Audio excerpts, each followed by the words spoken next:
17 वर्षाच्या मुलाने 2 जणांना उडवलं होतं. आठवत असेल तो किस्सा तुम्हाला. एक मुलगा एक मुलगी ऑन दी स्पॉट गेले आणि त्याच्यानंतरचे किस्से एक से एक होते की त्यांनी त्या मुलाने ड्रिंक अँड ड्राईव्ह केलेली होती.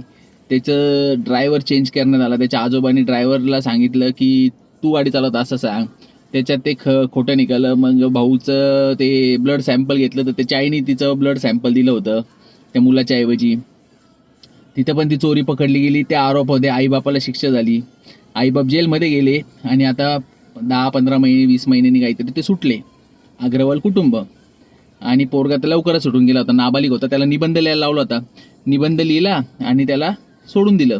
कारण त्यांनी खूप मोठा गुन्हा नव्हता ना केला. त्यांनी गुन्हा एकदम छोटा किरकोळ केलेला होता. काय तर म्हणे ॲक्सिडेंटमध्ये 2 जणांना मारलं होतं. आणि बिचाऱ्याचे ते एवढे मोठे मुलगा मुलगी ते ऑन दी स्पॉट गेले. त्यांच्या घरच्यांचं काहीच नुकसान नाही झालं.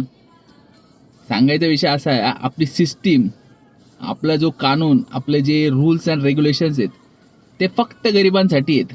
याच ठिकाणी एखादा गरीब माणूस असता किंवा मिडल क्लास माणूस असता तो सडला असता, कारण त्याकडे पैसे नसते. तो जेलमध्ये सडला असता शेवटपर्यंत. आणि हे जे पैशावाल्यांचे पोरं असे सुटणार आणि ते नंतर पार्ट्या करणार. तो डान्स बघा, तो व्हिडिओ बघा, कालपासून बघतोय, एन्जॉयमेंट चालली आहे.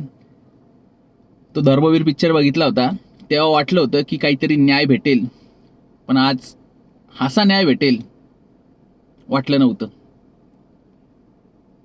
शेवटी पैशापुढे कोणाचंच काही चालत नाही, हे तर काल सिद्ध झालेलं आहे.